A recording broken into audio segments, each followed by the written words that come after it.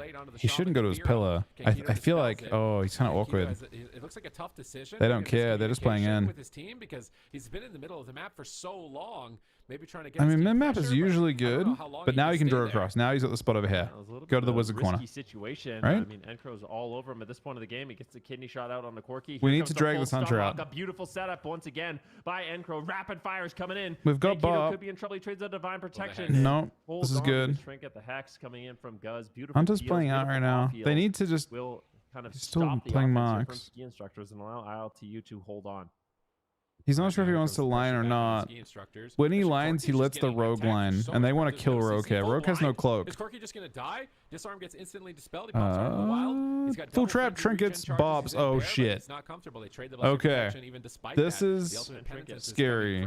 Through. We've got major push for the ski instructors. They're looking really good in game number 4 here. If they can hold Thug on. does look really good here now. Yeah, but Encro, look at him. He's just caught into the lightning lasso, getting wrangled up in the middle of the map. And a beam there as well on Priest. Priest. Swaps to Priest. On Judaldum. Can they take him down? Guz Paints really up. putting out some Swap pressure. back to Rogue. Behind, but at the same No time, cloak. Corky is under fire. He's caught into the stuns in bear form. Kankito has We've no got way Sack out of this. Sap. Is there any fall of a beautiful Frenzy Sack regen to coming in. some. Corky just doing what he can to stay There's the alive. old They Sack connect the and sacrifice, wings. And Kankito will keep With Dawn on Corky everyone. alive. That was a beautiful offensive push there by both of these teams. This is such a back and forth game number 4. They're looking evenly matched here in game number 4, and if you're ILTU, you want to just close this out and give them no more. Oh, there he goes. No more quarter and cheat death. Vanish 1.5 seconds now. Big enough to vanish on that. Like using the vanish that way. Corky's jumping in to close out the game. Does a dance right away. He might have Oh, and Wailing Arrow. Is this true true shot? It's true shot. Jewel dumps in position, maybe for a psychic scream here. Corky might die here. True shot is fucking crazy. Ski instructors are so close to a kill right there now. He is. Corky, they've done it. They're taking us to a game 2-2. Let's see what you guys predicted. You guys did not predict this twice. And things are getting interesting. You guys did predict this twice, man. What the fuck? This is like, it's such an interesting match. It twice. What the like fuck? ILTU, they're That's looking crazy. Good. They got all the answers, but as soon as they push in, The double prediction. they almost fall into a trap, right? Like ski instructors, they were so far on the back. Okay. They get the Predictions vanish, up. They get the cheap death. They get the We got 5 shadows, minutes this so time. It's like, okay, this guy's nothing. We're gonna end this game. I didn't expect this at all. I really didn't. Stun lock. I did not think that was a thing. All of his offensive cooldowns. And just manages to take him down. I mean, look at this right now. Oh, Encro's so you're just CC solo death, fucking rigging vanish, it? Cloak of You're Shadows, just but not then betting they get against the stun rogue, huh? lock, and Seat is ready with all of his offense. The true shot aura, able to get a ton of pressure out, and Kankito just cannot heal through the pressure. Blessing of Protection is going to be immediately purged off. Guz is just spamming out healing surges, but it's completely irrelevant. It's just overwhelming damage. And this is, I mean, this was a close game once again. You definitely get the feeling that either side could win. Wait, but they're being these toxic? How's it being consistent pushes are toxic? looking I haven't looked better. at chat. Ski Instructors is looking better and better each and every one of these games. And it seems difficult for ILTU to actually close it out the way they are playing. I'm trying to... About rogues, you mean? Have to survive for 8 minutes. Oh, yeah, they're pissed off about rogues. That's funny. You know what's funny? This is like one of the big expansions where they actually have enough rogue survivability a lot. Was Rogue playing 7-second cloak? And it was just so much pressure because I feel like that had to be a communication of like, hey, stand in the middle. Let's just try and out pressure them. And that ended up not being the right move, and then it put them too far behind or something like that. Because when you play Wizard Cleave and they're training your healer, usually you want your healer to be in the middle of the map so you can peel for them and you can attack them. But it just what map do they go to? What's left? The boom Meldraxxus? be in the middle of the map. So the thing with it is, these maps are kind of back for. I think Meldraxxus. We haven't seen Meldraxxus yet. Or Empyrean, not Ruins. What? That's their map. AWC off any better here for the war. Isn't it? You play on. No, I think. Risky map. I don't like this map pick. This is kind of a bad map pick, I think. for them. Yeah, I mean certainly. This is what I think ski instructors would pick. To hide, and it's going to be an absolute slugfest here. The issue with Ruins, so Ruins is great for landing on this pillar, right? On this big middle pillar. You can see the middle screen. But the issue is there's no way really to drag. And when they play on this pillar, unless they plan to change comps, they might plan to change comps. But the priest can fare really easily on this map. So I wonder if they're planning to swap off of Holy Paladin and swap to Disc Priest. At least one person can play that specialization at a I high level. think you'd have to. Lots of different composition options. And it's been huge for ski instructors to actually stay in this series. I can't help but feel like if Encro is still on the Feral Druid, they would not be, staying alive in this series.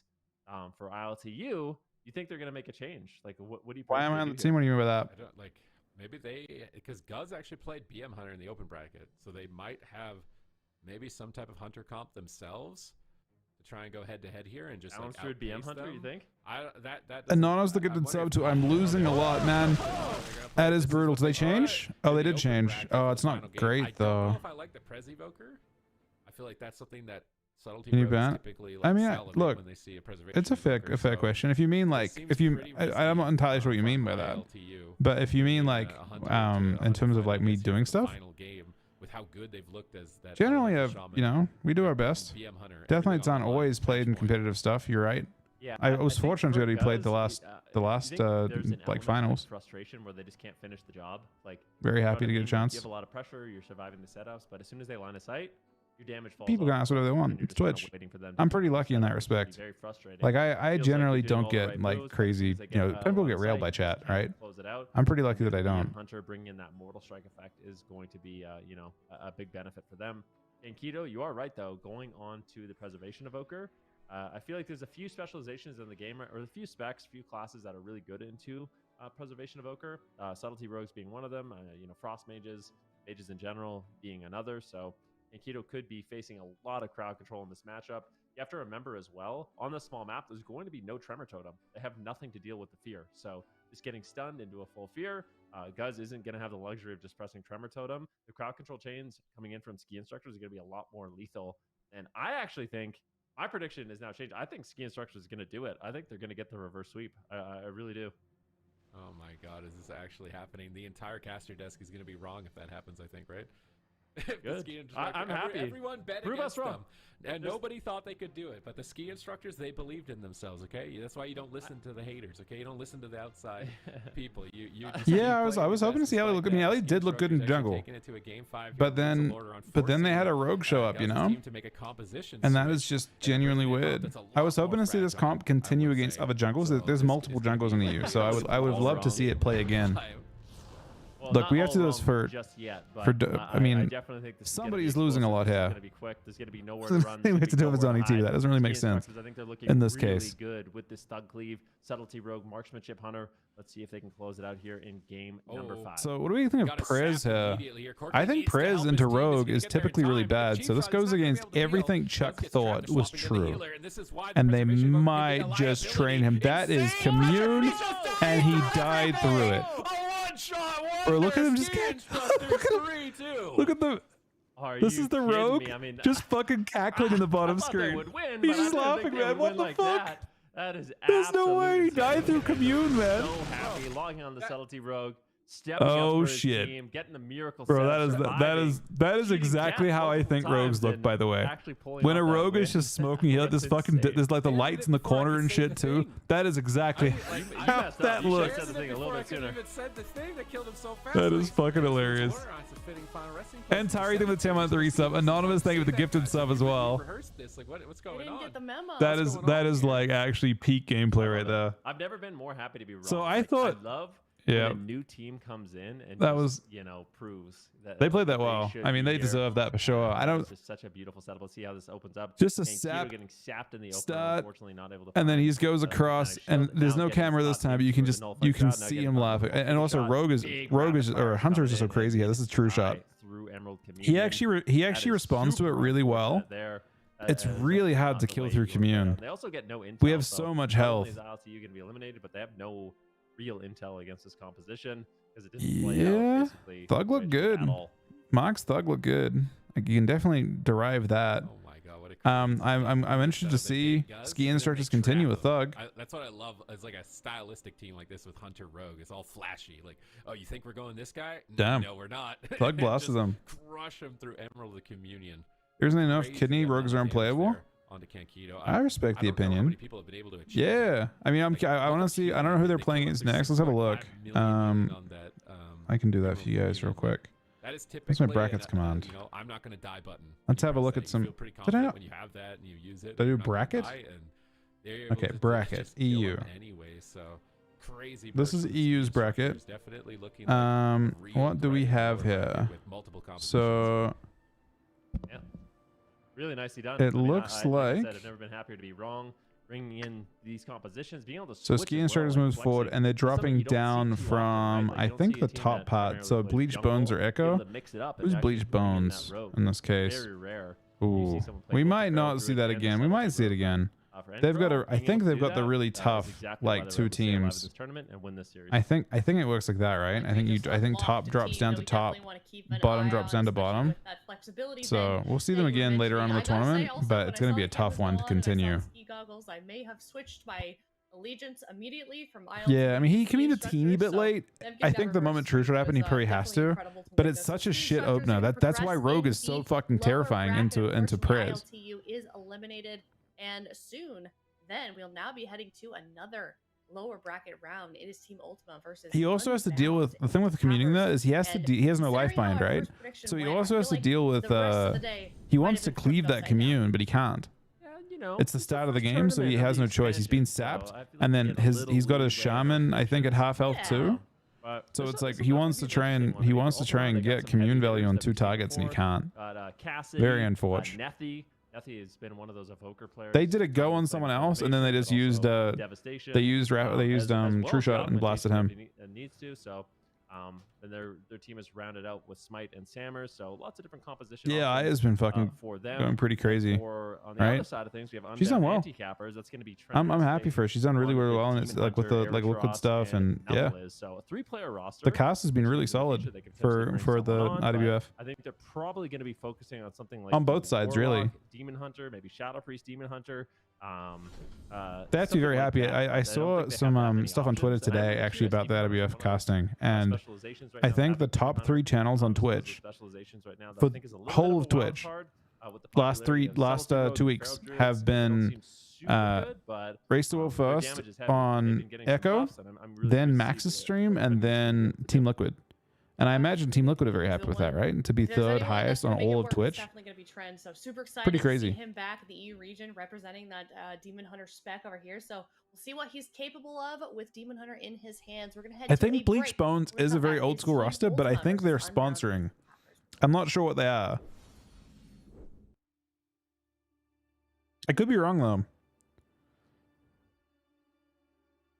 Is it just a team? A very old school team? I don't know. I mean, yeah, it's a team from 2014, but is it? I kind of figure it's a sponsor. But they won. I mean, if I search Bleach Bones, they won. Wait, did they come second in 2014, or did they win against Skill Cap DU?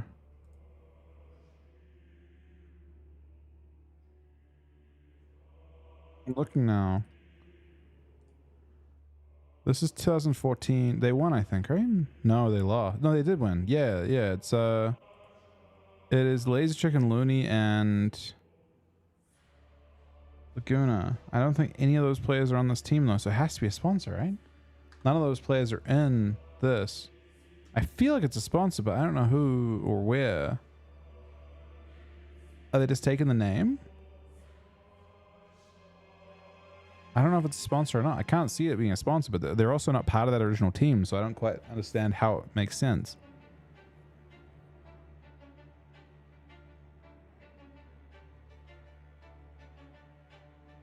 I'm sure someone could explain it. Blizzard wasn't part of that though, so it's possible they're just using the name as like a paying homage to that, but I don't know.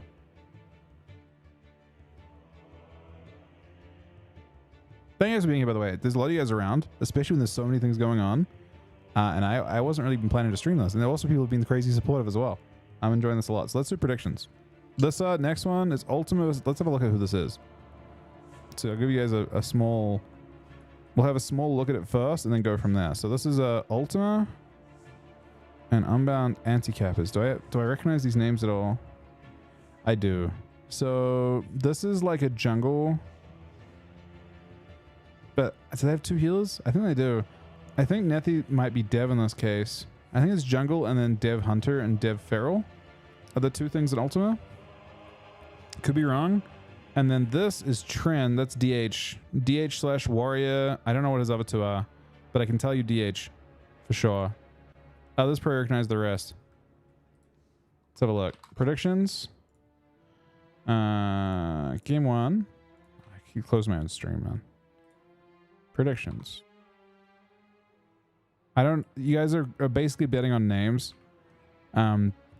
This is Unbound Anti-Cappers versus team. I kind of figured it'll be a jungle, but I'll give you guys a couple minutes to pick. Predictions are up. I think this will be jungle on Ultima, but I don't know what anti-cappers are playing. They obviously do. Do we play today or tomorrow? We play tomorrow. That's why I'm streaming today. It's actually kind of useful for me to get into like the reason why streaming at this time is really good is it kind of gets me on the right schedule for streaming too. I mean, I think it'll be jungle versus DH, and I'm gonna be honest. I can literally say jungle versus DH is not favorable for the DH. Doesn't even matter what his teammates are. It could be Moonkin Rogue or Moonkin DH. It could be, I don't know. I'm not sure what Trend is. Trend playing? Trend, I think, was mostly playing DH on beta.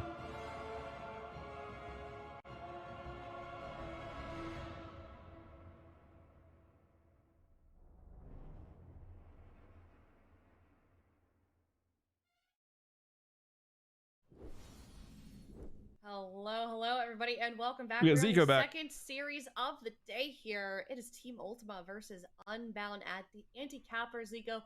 So Lonta is not healing Echo. Lonta is now healing. Lonta is now healing. Expectations for how this is going to go. Oh, this is a tough one. I think I called 3-2 on this Lonta's healing Bleach Bones, and Matt is healing Echo, which is their original teammate. I don't think they ever lost with Matt. I think Matt. I think they literally their record with Matt is so dominant. I think they won every cup they played in. I don't think they even dropped a single cup. Trend on the Demon Hunter. He's back. And this is a classic Trend situation. He comes in at the very last minute, forms up a little roster, and you know, usually they send like the 3-man roster, just sending like 1 or 2 comps, and you don't expect too much, but every single time they manage to come through, they manage to qualify for the big tournaments, they manage to get like top 3 finishes and things like that. So I'm super excited to see Trend back in action, of course, with the Unbound Anti-Cappers. And then on the other side, in Ultima, we have some old legends as well in Cassidy, one of the Feral experts. Been seeing a lot of Feral Druids this weekend, and I think we are going to be seeing a lot of Feral Druids even over in North America. So Cassidy, you know, being a premium pick up there for them. Then we got Nethi, which happens to be my dual queue partner actually in the rated BG Blitz. Yeah, he's the lizard expert of the team. Then we got Smite, also another dragon, and then we got Sammers, who's been playing, I believe, Resto Druid and Disc Priest. We've been seeing him in the AWC as well previously. So Ultima, they have a decent amount of experience, you know, on their side. Pretty strong roster, and we'll see what these teams can do. Mez. That's my 23rd. Bro, I've been here for fucking, it's been an hour and 15 minutes. It's 22 subs today. I could be wrong. Thank you very much for that. My prediction, I'm not gonna lie, I don't even remember what I put. It's irrelevant because I could be proven wrong once again. 3-1 for Team Ultima. All right, let's move on to Vens. What did Ven say here? Is it going in a completely different direction? No, 3-0. Not quite. Similar. Okay. Okay. You guys are Predicting really the DH to lose against the Feral Druid. I respect it. Yeah. I'm not though. Okay. Okay. This is the first time a prediction has been in a different direction. Okay. Let's see. All right. Is anyone else going in the other direction? I'm going to be the one out. I think you're going to be the one out. Oh, no, we maybe got the not. same predictions here. Okay. All right. So we're like 3-2 on the desk. 3 votes being for Team Ultima, 2 votes being for Unbound Anti-Cappers. So we're a little bit more mixed this time, and I feel like that's kind of considering the fact that, you know, a lot of these players, Sid, have been here before. We're very familiar with them here in the AWC. We know maybe a little bit of kind of what they're going to play. So I think it makes sense that here with the caster predictions, we're a little bit more kind of not quite all the way to one side. I feel like Ultima is just kind of like, I don't know what to expect compositionally. So there's a lot of volatility in there, you know, there's a lot of risk as far as trying to go for them. And then also Nethy's team can be a really explosive composition as well. So it's tough to go for them either. They're both playing. Do you think Aya should be casting for them PvP experience? I think Aya has been excellent in the wildcast. That's a weird, especially if it's going to be like a weird like Demon Hunter, kind of, or Airtross on I don't know. I haven't. So she's host of these. She isn't doing play by. She isn't generally doing play by play. I think she has occasionally done. I think she's done well. She's done it too. I don't think that as casters or as the host that she's held to that. She's not held to the standard of being a rank 1 PvPer. That's what the like. If you like think of it in terms of like the world first race right now, for example, they have an analyst desk on both guilds, right? They go to like analysts. Your analysts need like high-end technical knowledge. Let's see what these guys are capable of. But it's not a prerequisite for being a good host. All right, at all. In any facet of any kind of thing. I think she has a great job. Bringing the Demon Hunter Warlock there. And then we got the her job, by the way, as a host, is to lead conversation. Her job is to actually quite literally ask questions. In that case, to kind of keep conversations moving in the right direction, kind of build storylines. None of those require technical knowledge. In fact, if it was only technical knowledge, there'd just be large periods of silence. Definitely going to be feeling the pressure in I think she has a good job. Compositionally, Ultima's looking good, but can the Unbound Anti-Cappers kind of find their? That's her job is not what you think it is, basically. If you're asking that question. In right now, looking for an opening. They're going to go after Cassidy. And I think she does the job of keeping conversations moving, keeping like basically. If you're not hearing awkward silences, she's doing an excellent job. And I have heard 0 awkward silences in any broadcast I've heard with her on it. Already trading out the unending resolve as well as the darkness. Big overlaps coming out here. Sammer's going to trade out the powered barrier to keep his team aggressive onto this warlock. Oh, big AoE damage in response. Yeah, no, I was just explaining what the host's role is. Not everyone understands, and that's fair, right? Not everyone understands what that is. Pain suppression. They've traded almost every single defensive cooldown, not even a minute into game. I mean, it's possible to do both, for sure. Like, Azael is an example of a host that has high-level knowledge and stuff, too, and the things he casts, but that isn't required, and it doesn't mean it's better or worse, it's just different, right? With the ultimate penitence, buying a moment of reprieve for his team, but that moment is going to be short-lived. He's right on top of Sanders. He might get feared. No, not all hosts do that. Usually, they're like, again, you're thinking of the wrong role. And we see Trend starting to get some answers for the damage coming out from Ultima. Yeah, and I think this is a situation that isn't where the most is. You can. It isn't a prerequisite. It isn't a requirement. Caught up in a stun, it could just be lights out. He's already taking a lot of damage. The Hunter pets are coming in. So yeah, to answer your question, I think she does a fantastic job and brings a lot to the broadcast. On this game, fucking DH Lock looks really brutal bad at the moment into this. They're getting jungled. Trades out there for Airtross. He ports away for just a second, but the vortex is beautiful. Here comes the damage, and there it is. That is a brutal fucking first game. I don't think they have any shot here. Game number 1. Priest actually randomly not crazy good into to jungle. It seems like. Monstrous here. I wonder if there's a different heal they can play with that doesn't feel as flimsy. But we'll see. Really good right now, especially into these high mobility. Well, they didn't demolish DH here though. They actually demolished just lock the entire game start to finish. And you just see this giant zoo, lions and tigers and bears, oh my, just chasing Airtross start to finish. And even despite Airtross doing double everyone's damage, it's him that's constantly on the back foot. So this is one of the situations where the Warlock can get punished. Yeah, BM is apparently quite meta on EU now too. Enough support you would like and on NA, it's becoming more meta on NA. Took about an extra week for us to catch up to that. Yeah, I mean Priest might be better into jungle for sure. Doesn't seem like it's got that same type of bite. I'm wondering if they have that as an option. because Paladin did absolutely. actually I look think, very good into jungle also in the healing. opener, that was a beautiful vortex right there onto Aratros as well. To kind of That pin being him said, it is a down, low armor target for against the two physical ulti classes. penny, And damage also, to come in there as well. they were But, not playing I wanna say that BM in the jungle. opener, it They were really felt playing, like they were struggling a they were lot. playing They had Max to use jungle so many cooldowns. They used like into the unending Paladin. resolve, pain And it's possible that, suppression, like, I darkness don't know. came out Bop from gets Trent, purged though, so I'm not really even had to sure. take a pretty We bad need to see trade more right of away that in the matchup, opener, I think, and I feel like Amsty. that gave Ultima just so many tools to kind of close Because out like the Bop in match theory here, shouldn't be a great towards trade into the jungle later cooldowns. stages. Yeah, it's going to be a quick one. Jungle Cleave is back. BM Did you play Hunters, BM? I have not as played you mentioned BM as since well, last expansion. did receive a couple of buffs in the latest They got round. top of 8 playing updates, DH comp. Incredibly impressive, I yeah. expect to see a decent amount of BM Hunters, in this weekend. I mean, I think ideally you just bop after first bite, Hamsty, right? First bite happens, bop, and they can't do second bite, and just kind of breaks up their burst. Saying that they lost their fourth, which was a DK on their team. So they are kind of struggling a little bit here, kind of having to bring in the Warlock. I assume they wanted to play like maybe Demon Hunter DK, which probably would have been a little bit better into the jungle cleave of Ultima. Do they have DHDK? Airtrust has a Shadow Priest practiced. I think Shadow Priest in this. I don't think DHDK sounds good into jungle, man.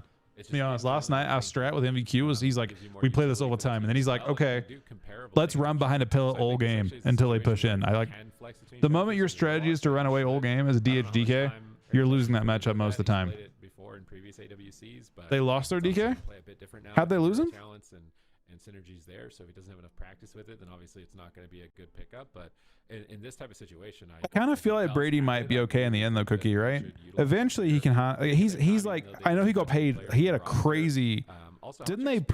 So the story with Tom Brady is they prepaid him, right, before he retired. I think it was some crazy contract they paid him to like, when you quit, you're coming with us type thing. Ask you actually, what do you think about maybe bringing in the Holy Pod in here? Yeah, so I think eventually he'll be decent. That in here.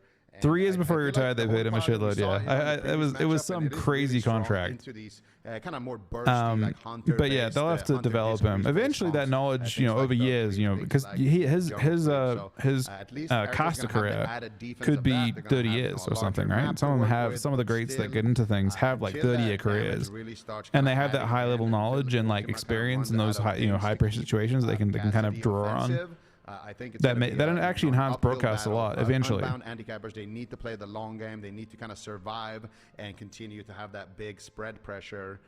And then eventually, if they can run kind of Sammers out of cooldown. Yeah, he'll get good eventually, I think. But I mean, again, whether that contract is worth that much initially, they're paying him more than what he's gonna get paid in the future. You know what I mean? Like he's gonna get. Another problem is that Hunter's got a buff yeah, it's awkward. Trank shot can take off 2 debuffs, so like you're in a lot of sports, players do get into it, but he's not gonna be he'll just be like kind of an analyst and someone to talk to, and yeah, it'll take years for him to develop that skill, but they'll probably pay for it. So I don't know if this will even work for them necessarily. Yeah, I'm inclined to agree, but Cookie's also right. Cookie's example is also very correct. It's just it might take a little while for them to develop. I don't know. So like, I don't know if other casters when they first started in his stage, like they want to develop him as a talent for it, and I don't know how long it takes in the other cases, right? Because a lot of the casters we see today in other sports have been doing it for so long that I didn't see them start. Here in the lower bracket, loser will be eliminated. Winner will stay alive here. Numley's already getting stun trapped. Well, it takes years to develop speed. The prison comes out there onto Sammers. He's looking for the fear. He manages to find it there. A full fear onto Numley, scatter shot onto Trent. 3 versus 1 situation for oh shit, they did bring Khaled now. This is sick. Huge damage Hamsty called it, now and we get to see it now. That's exciting. Out as well. Low cyclone potentially. No, Trent is there to interrupt. Never played the sport that casted. Yeah. Have you seen anyone start, the ones that do cast and played the sport they casted? Have you seen them start where they awkward like Brady is? Important thing in this situation.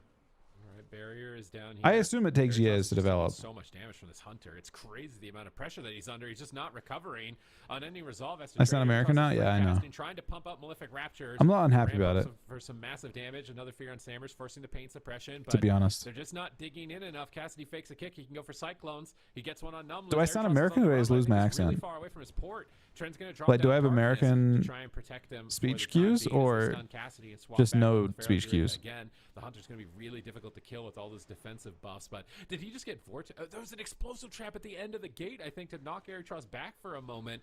That could be some insane tech, actually, with like a knockback effect. And now Airtross is just likely going to go down. He's just so it doesn't look better. Right now, so it doesn't look better. We've We've used Lay. He's just dead. Holy fuck, it's unhealable. Never mind, Hamsty, man. No fucking shot. That is not... Jesus Christ, man. No. That is a bloodbath of damage. Yeah, that is. It wasn't the H-Pal. I think it's armor.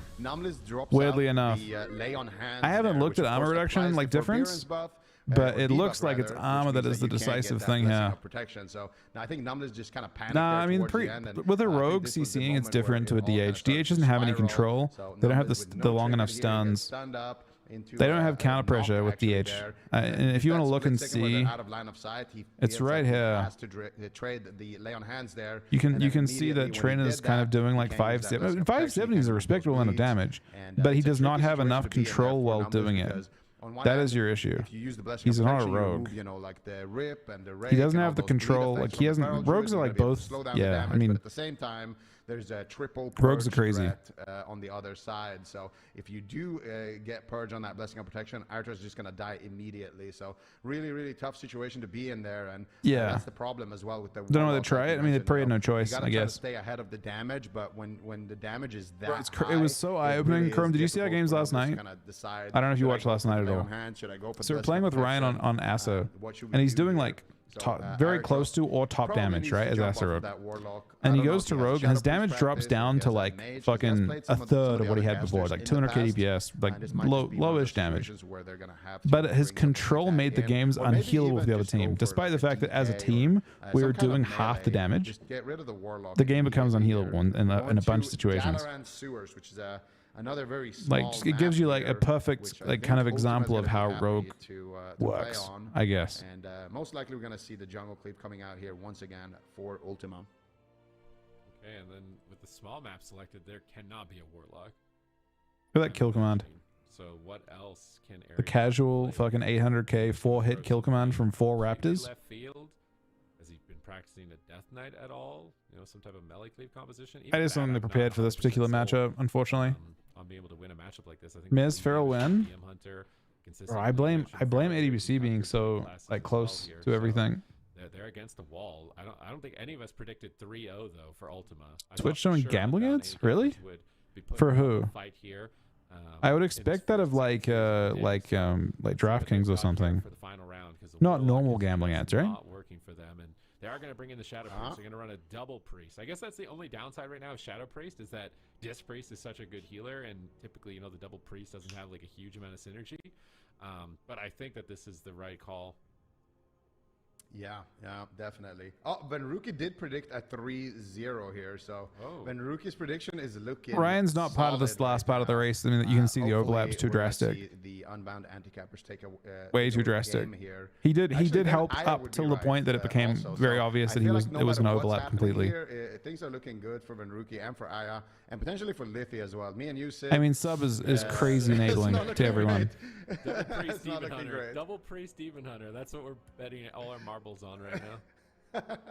Yeah, I mean, to be honest, I was wrong in the first match as well. He was still an important part of, I think, their Nexus Princess skill. That's the beauty of, and then he was like, you know, he couldn't. It was completely new. The overlap became so extreme. I think they thought the world first would be over by Friday, and it just ended up being far too crazy. Also being, changes being made. Yeah, no, Ryan was still part of it. He just didn't get to be part of the end of it. The last 2 bosses they couldn't use him. I would say like he was part of the first, like 2 of the first 4 or 5. The best teams, and I think Nexus Princess was a really important one for them, and I think he was really clutch on Nexus Princess when he came in. And kind of play to their strengths. And so far, Ultima, he showed like jungle cleave has been absolutely. I'm not trying to talk shit to other Windwalkers that play, but I feel like he showed he was exceptional. He showed he deserved to be there, and then unfortunately he couldn't be there for the last 2. You know, so good on the Feral Druid for so long, has so much experience. It's nice to see him on a squad where he can shine and actually be playing his main here. because it's been a while since we've seen, you know, a Feral Druid meta kind of come in. But right now, Tren looking for Cassidy, actually going for the hunt here, doing a lot of damage onto Cassidy, but the barrier deflects most of it there. I believe that barrier is coming out there for Sammers, and already now Tren trying to swap to a target outside of that barrier, trying to get some work done. Numlis and Aritros kind of ducking behind here. And they're trying to line of sight Sammers as much as possible. Tren going for a little stun there on to the healer. Pain suppression is going to be traded there to Cassidy, and so far the opener is looking a lot better. I don't think Paladin looked any better.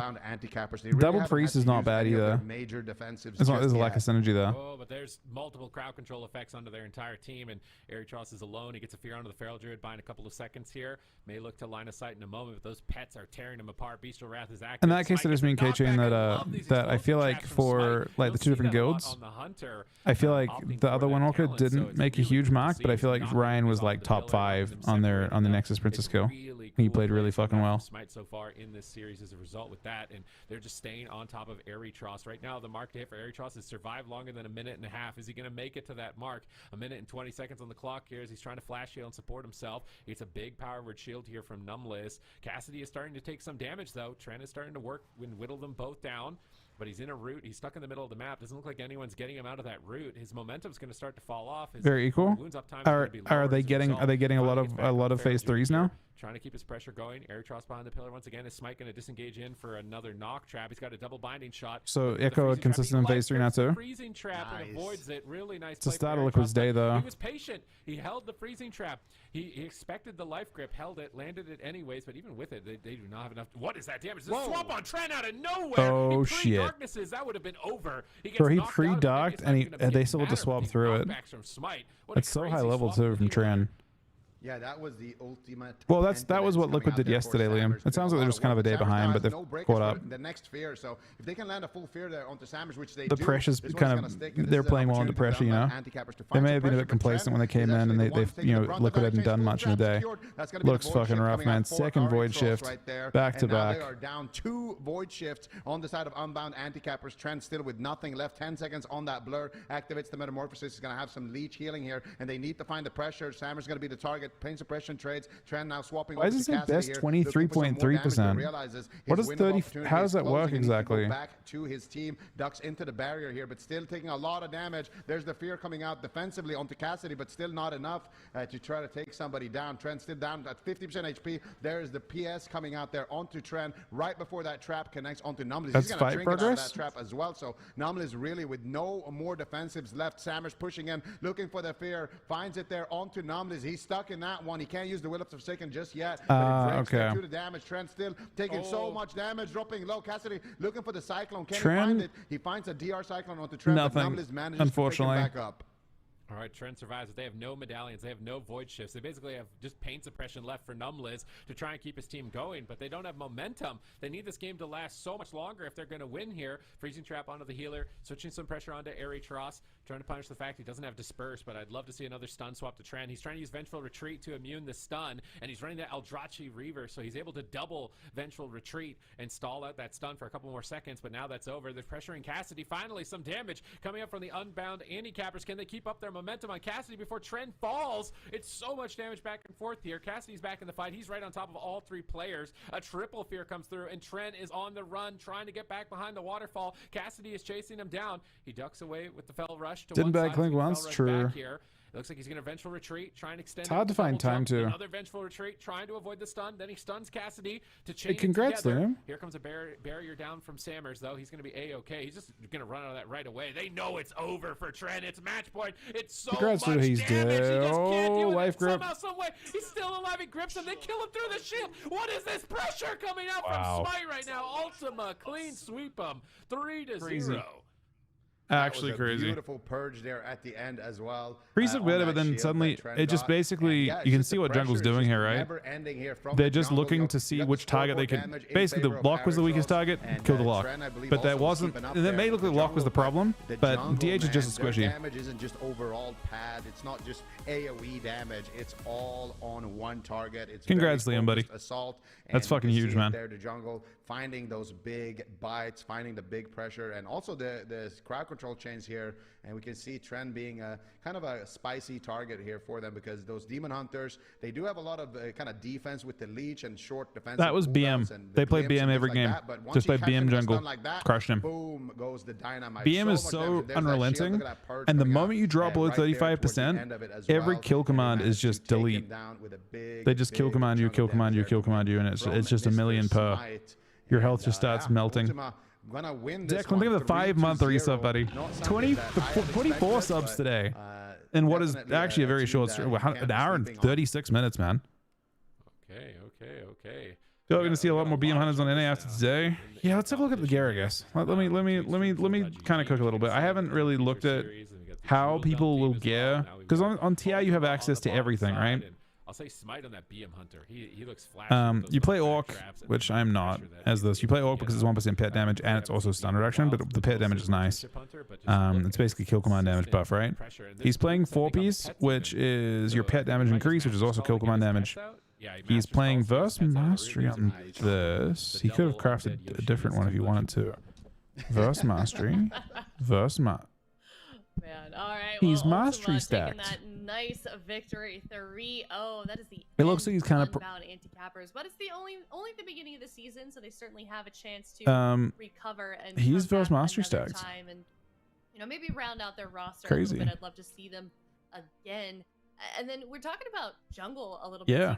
Well, do we feel like this he's got like 2 haste pieces, maybe to get a little bit of haste. We might see later on in the European bracket, because you're right, jungle isn't really something we have seen. Last Mastery didn't play 1-piece tier. All Verse Mastery crafted, yeah. Really, the streamer zone kind of sticking to their guns. No matter what. I guess I have this gear. Jungle right now. I feel like we're talents. in the Amazonas. It's just we're surrounded by it. It's just Dark all over Ranger. the place. And yeah, I mean, they got so good, 3 versus 1 potential, just setting up the cross. I'll try some BM. Big, single target damage. BM Hunter got buffed. And you also have different specs of jungle that you can play, because right now, we're seeing a lot of Marksman Hunter and a lot of BM Hunters. So there's definitely some flexibility there. I'm going to try some BM, I guess, now. Well. So, apparently, I already have the right gear for it. If they're actually on Verse Mastery for it. Terrifying to go against, because those are that's a squad, that's been qualifying for the mid-season clash, been qualifying for the championships when jungle isn't that good, and right now they're sitting pretty in that upper bracket, and yeah, they're definitely gonna be I mean, he's not. Wait, do we see scoreboard? Was he doing good damage on scoreboard? The upper quarters against Drive Overload later today, but let's talk about the next match that we've got coming up here, Supatees. It is Echo versus Bleached Bones, arguably the biggest matchup of the day. Supatees, teams that we are pretty familiar with, especially Echo, now that they've this next one is fucking literally Lonta versus his replacement, man. Not that it's really like that, because they're actually like it was much more. So to give you some background, the remnants of Echo, so I feel like there's going to be to give you an idea of this matchup. So let's talk about the Echo thing, the Lone Tar versus Meh thing. So when Meh kind of dropped out of playing with Echo, he basically had this idea of like, I might come if I come back. When they recruited Lone Tar, they basically said like that if Meh comes back, he's our healer basically.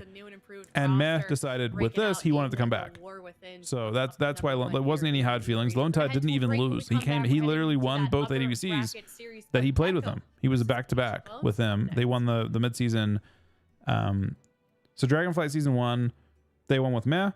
Shadowland Season 4, they won with Meh. And then Lone Tar came in and he won the mid-season, and he won... Well, actually, I think, did Lone Tar win Season 2 mid-season and thing? Maybe he did. Maybe did Lone Tar win everything he won? I think Lone Tar won everything with him as well. He won back-to-back as well. So I don't know.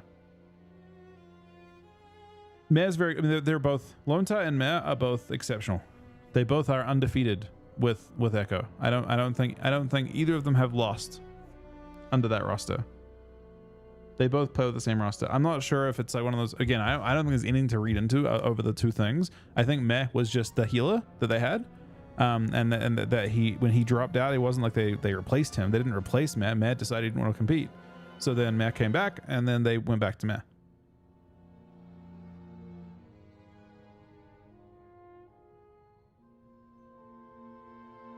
Yeah, BM is very unrelenting. It's true. I mean, it's something that's true. I don't think we have any synergy with it, so I'm not sure. But BM is definitely also apparently an easier spec to play. It plays like a ranged melee. I think there's no casting. You just see how Smite's moving around. Look at his movement. You can see it right here, right? He's just fucking moving around doing what he wants. There's nothing to stop for. You know, most range specs kind of plays like Ellie, I guess, right, as well. It's a spec that doesn't have any action. It doesn't have to hard cast at all. Doesn't have to like worry about its positioning. It positions. It can either position on top of someone or away from someone. It doesn't really matter. And like positioning to cast, faking, etc. None of those things are part of it. Marks has to worry about like at least channeling rapid fire or standing still for aim shot a good amount of the time.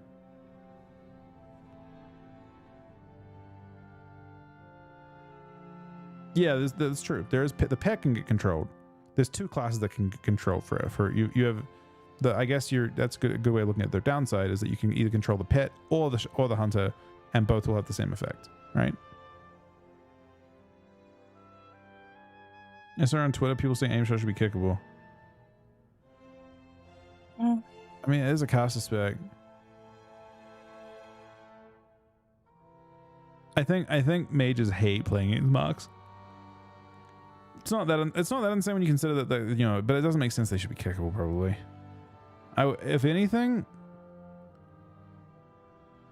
I would rather aim shot not be kickable, and I would rather fucking rapid fire be kickable. Can't you disarm? You can't. Oh, that's true. Yeah. I mean, it's vulnerable to all types of CC.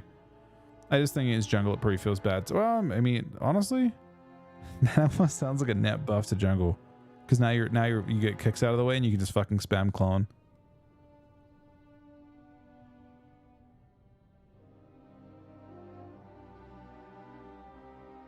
Yeah, I think mage into BM actually sounds worse. I think people most of that conversation happened when Marks was the only like spec that people were considering, and it turns out BM was already insane. But the funny thing is that PvE prefers BM too, so it's like tough. Strongest single spec in the game is Sub Rogue.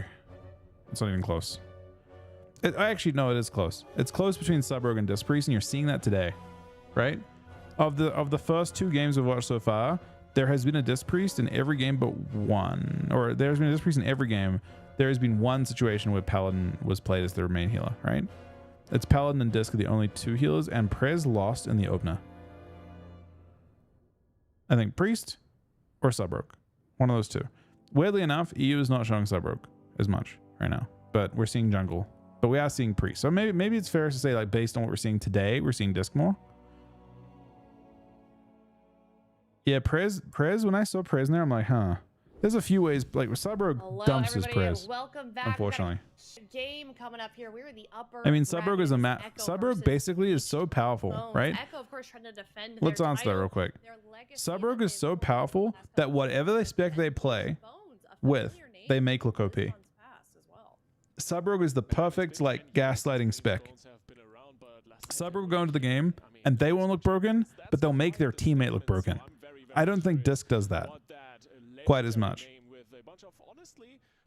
Zico, I think you can call these guys legendary players, especially someone like Blizzo, someone like Lontar after that last What do we expect of matchups here? I think we're going to see Rogue Lock or Rogue Mage. Jamie, I feel like these guys, this entire roster is very, very If they play Rogue Mage, we can't really, you know, skirt around the obvious. What counters Rogue Mage from Bleach Bones? His old I think Bleach Bones is going to play. We can take a look at the other side. What do they have? They have kind of a weird matchup, the way the roster. The King is back in the healer role, so it's Rogue Lock or Rogue Mage. I think it's Rogue Lock into with against each other, what they've prepared. What are they playing with Blizzo? Blizzo isn't playing Rogue, is he? Kind of both of these teams throughout this season to be. I'm not sure Blizzo's. What is Bleach Bones' main comp? Definitely, and we are seeing. I'm picking one of the series. I think Echo. It's very hard to bet against Echo. With Echo, you have to prove you can beat them. That you can't just like predicting against them blindly doesn't work very well. You have to know. You have to know they have a weakness, and I don't think I have seen a weakness to Rogue Lock yet. So I suspect Rogue Lock. We're gonna see maybe a little bit of sneak peek of what to expect from the rest of the season. Why do they have longer cloak shadows? I have no clue. Super weird. Okay, what do we got? I can't wait. We're getting into Rogue Let's see Mage, the I'm comps. wrong, Lontar, versus the Holy Pally, Jamie on fucking the Shaman, and Moonkin Mercy Ellie, man. on the Boomy. With an Seeker, what are you HL. thinking of that?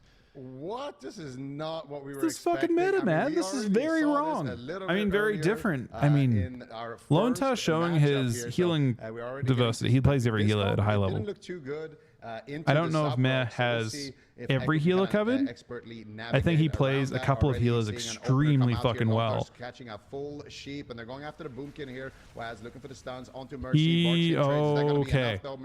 Little bit of information here. Meh is not playing a gnome. So Meh did not put him on playing a moonkin, and that was a big part of the mind game here. They get root beamed. Meh gets root beamed. He actually had to trinket the opener, by the way. Being an undead into root beam, you have to lock in your race in the blind pick. So they got mega blind. They got very mind gamed by this. There's a full stun now onto Lontar, preemptive sacrifice. So he did not. He expected Lontar to play a priest, and instead he's playing undead. It's a dead ratio. He can't will anything in this matchup. Yeah, some Huge. setup here from Echo to start Exactly. out the game, Well, this but is they maybe end a up blind carrying pick, the momentum pick, forward, right? at least hopefully. They just have root beam into the Bleach priest Bones here. starting off Huge just mind as game. nicely, but they blues through a bunch of defensive renewal. Lay on hands is gone. Rep on Waz Meh. gets disarmed, Full gets rep. main suppression from Meh as Is he's there any sitting follow-up? in a full Cyclone repentance. with Lontar precog, finding full that clone. CC was getting the But kidney in as there's well. Crosses the this to is a Jamie, kidney then once shot, again man. going onto Doesn't Mercy, even but matter. Buckskin gets traded out. But yeah, Another they're gonna good struggle field. if they The get to setups here second from Echo incon. are dangerous. The You can crossover see on CCs are both incredible. teams, You can really trinkets tell out of the Meh way. is back, and this man just knows his timing. Mercy just getting blasted. Yeah, absolutely. And look at Mercy. Mercy just getting not absolutely leaving blasted, 50% man. HP, just trying to stay alive right now. Lontar now gets caught up in a full kidney shot. There's the cheap shot onto Jamie. They're going for the kill right now. Can they Bomb. get it? Smoke bomb drop. Waz Gets in looking for the bop. kill, ultimate Good bop. penance, Gets grounded there by insta Jamie, and I think purged. that's the only reason why Mercy is Clones, alive right Meh. there. The Mexican protection does come out, but it does get purged. Renewal was activated there as well. for Incarnation Mercy, in and now it's that 5 goal time seconds. onto Here Waz. it comes. Hammer of Justice coming out. 145 Big second damage onto cooldown. Waz. Now here comes a root beam. Wait, no, hang on a second. He gets out of the root beam. Full rep. Here comes the incon now. Pops it. Gets traded there as well as Meh was sitting through that repentance. Raikou now gonna have to get a little bit slowed down there I in mean, the cyclone. Now they could swap to Raikou here as well. While The part Waz that's is looking concerning for here, that I restyle. think, Jamie most denies of his kidney all, shot coming of out this onto part of the Mercy. game, Instantaneous blessing Rogue of protection Mage is by actually Lontar. just keeping up Raikou on gets damage, caught up in including that the cheap Rogue. recognition And for I think you Mercy. expect the Cyclone coming out there, Moonkin on Ellie to do more Meh, damage as the and Wizard here comes a cleave, swap now but they onto just Waz, aren't. taking a lot of damage. The No cloak of sub shadows, is keeping realizes that up, he and could that's be in concerning. danger, and He he's shadowy gonna duels activate the defensively. defensive shadowy duel there onto He just duels Lontar, the followed healer. up with a cheap shot, and it looks like they could find a follow-up. There's the full blind now onto Lontar. No trinket available. How is he going to navigate the situation? It actually breaks there to some of the mage AoE, and I think that is going to be enough for Mercy to stay alive through this assault.